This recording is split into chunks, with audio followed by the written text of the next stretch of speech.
Salam sejahtera bagi kita semuanya, khususnya kelas 12 SMA SMK.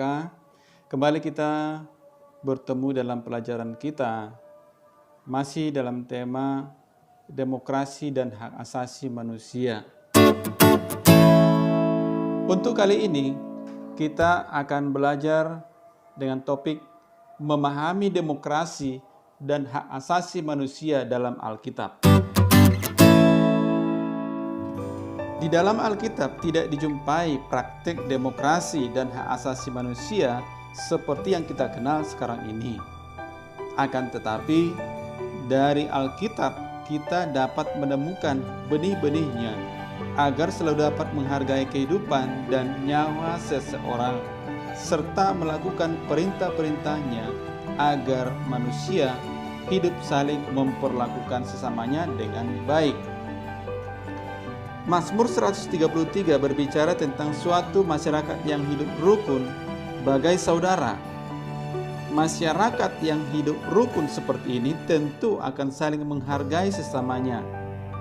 Mereka tidak akan saling menekan, menindas, memeras, apalagi menganiaya. Menurut pemazmur, masyarakat seperti itu akan tampak indah. Ya, sudah tentu. Karena masyarakat seperti itu tidak akan banyak mengalami konflik. Konflik atau perbedaan pendapat akan mereka selesaikan dengan baik.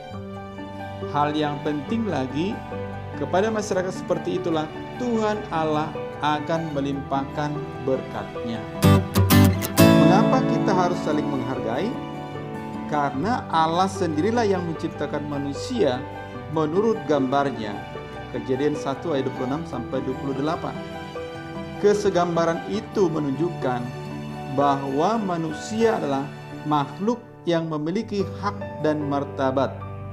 Hal itu tidak dapat dirampas oleh siapapun atas alasan apapun. Semua manusia sama di hadapan Allah. Manusia tidak hanya diciptakan sebagai makhluk individu, melainkan juga sebagai makhluk sosial. Oleh karena itu, HAM diwujudkan antara lain melalui hidup rukun sebagai sesama manusia, sebagaimana tercantum dalam Mazmur 133.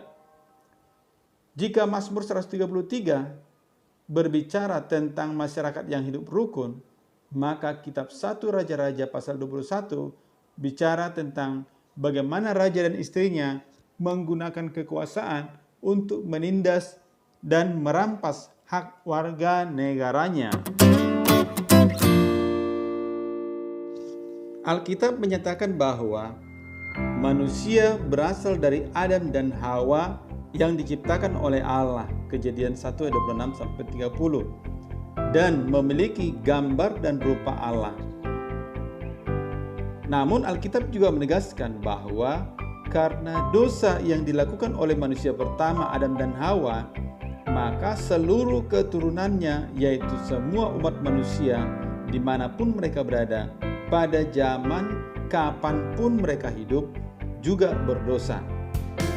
Roma 3:23-24 mengatakan bahwa karena semua orang telah berbuat dosa dan telah kehilangan kemuliaan Allah, dan oleh kasih karunia telah dibenarkan dengan cuma-cuma karena penebusan dalam Kristus Yesus.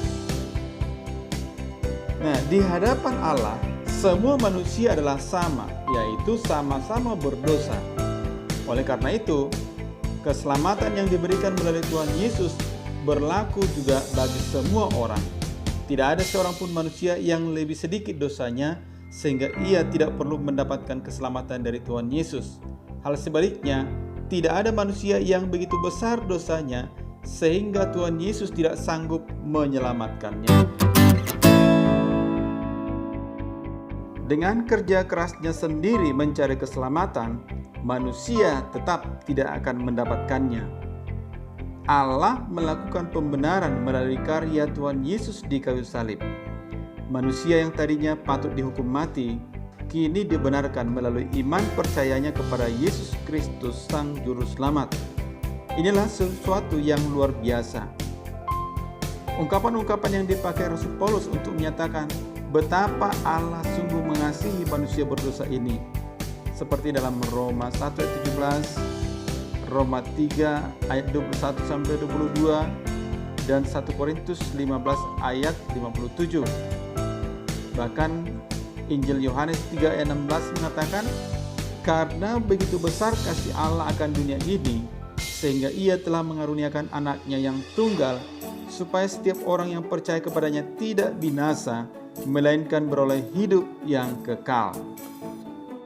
Setelah menerima penebusan Yesus Kristus, manusia hidup dalam kebebasan untuk memiliki damai sejahtera Allah karena tidak perlu lagi hidup dalam perhambaan dosa. Kini, setelah kita dibenarkan oleh Allah dan mengalami damai sejahtera-Nya, apa yang sepatutnya kita lakukan? Allah membenarkan kita karena kasih-Nya kepada kita. Apakah kita menyimpan kasih Allah itu untuk diri kita sendiri, atau kita membagikannya juga agar orang-orang lain dapat memiliki pengetahuan yang sama dan mengalami damai-Nya? Disinilah kita memiliki tugas untuk memelihara kemerdekaan yang sudah kita miliki dalam Kristus, artinya merdeka untuk melakukan kebenaran, yaitu hal-hal baik yang dikehendaki Allah. Misalnya, ajakan untuk berbuat baik dalam 1 Korintus 7 ayat 35, Efesus 2 ayat 10, dan Ibrani 13 ayat 21. Berdasarkan nas tersebut, muncul pemahaman bahwa yang memandang orang lain sama, artinya tidak memiliki derajat lebih berharga atau kurang berharga dibandingkan dengan diri kita. Nah, kembali kepada demokrasi dan hak asasi manusia. Hak asasi manusia adalah hak paling mendasar yang dimiliki oleh manusia dan tidak dapat diambil oleh orang lain, bahkan oleh negara sekalipun.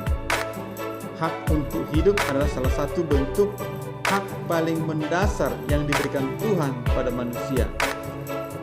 Hak-hak asasi mencakup berikut. Yang pertama adalah hak warga negara, mencakup hak untuk hidup dan merasa aman, memiliki privasi, berkeluarga, hak milik pribadi, menyatakan pendapat dengan bebas, memeluk dan melaksanakan agama atau kepercayaan, dan berkumpul dengan damai. Yang kedua, hak-hak politik mencakup hak untuk berserikat, membentuk partai politik, ikut serta memilih dan dipilih dalam pemilihan umum, menduduki jabatan pemerintahan, dan sebagainya. Yang ketiga, hak-hak ekonomi dan sosial mencakup hak untuk bebas dari kemiskinan, hak untuk diterima dalam masyarakat dan bangsa-bangsa, dan hak untuk menentukan nasib sendiri. Praktik demokrasi dan HAM di Indonesia. Bangsa Indonesia adalah bangsa yang cukup banyak mengalami kepahitan akibat kehilangan hak-hak dasar sebagai manusia melalui penjajahan selama 3,5 abad. Termotivasi oleh kesadaran HAM, maka para pejuang mendirikan organisasi Budi Utomo sebagai organisasi pertama yang bersifat nasional. Mereka memperjuangkan adanya kesadaran untuk berkumpul dan mengeluarkan pendapat sebagai hak yang harus dijalankan oleh setiap orang. Tentu saja gerakan ini ditentang oleh pemerintah Belanda yang menjajah Indonesia. Selanjutnya, perjuangan kemerdekaan Indonesia dimotivasi oleh adanya kesadaran akan hak-hak asasi manusia. Perjuangan hak-hak asasi manusia di dunia, khususnya di Eropa dan Amerika, turut mempengaruhi para pejuang Indonesia untuk memperjuangkan hak-hak mendasarnya sebagai manusia, yaitu kebebasan atau kemerdekaan. Panitia Persiapan Kemerdekaan Indonesia yang mempersiapkan Undang-Undang Dasar Negara Republik Indonesia dan Dasar Negara pun menyusun Undang-Undang dan Dasar Negara berdasarkan pemahaman tentang demokrasi dan HAM. Perjuangan kemerdekaan adalah perjuangan demokrasi dan HAM.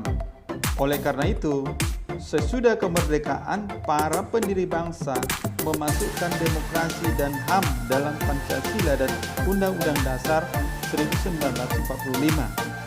Simak sila-sila dalam Pancasila yang dimulai dengan ketuhanan yang Maha Esa sampai dengan sila kelima, yaitu keadilan sosial bagi seluruh rakyat Indonesia.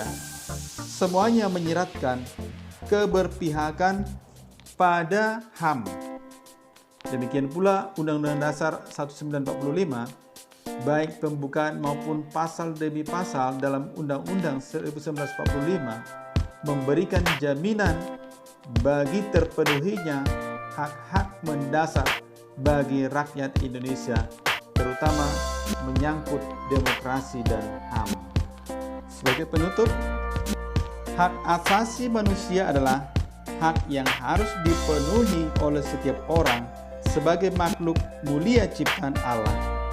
Sebagai remaja Kristen, kamu terpanggil untuk memiliki kesadaran demokrasi dan HAM serta mewujudkannya dalam kehidupan. Perwujudan demokrasi dan HAM bukan hanya sekedar memenuhi tuntutan negara, masyarakat, maupun ajaran iman, namun harus menjadi bagian dari sikap hidup kamu. Demikian pertemuan kita pagi hari ini.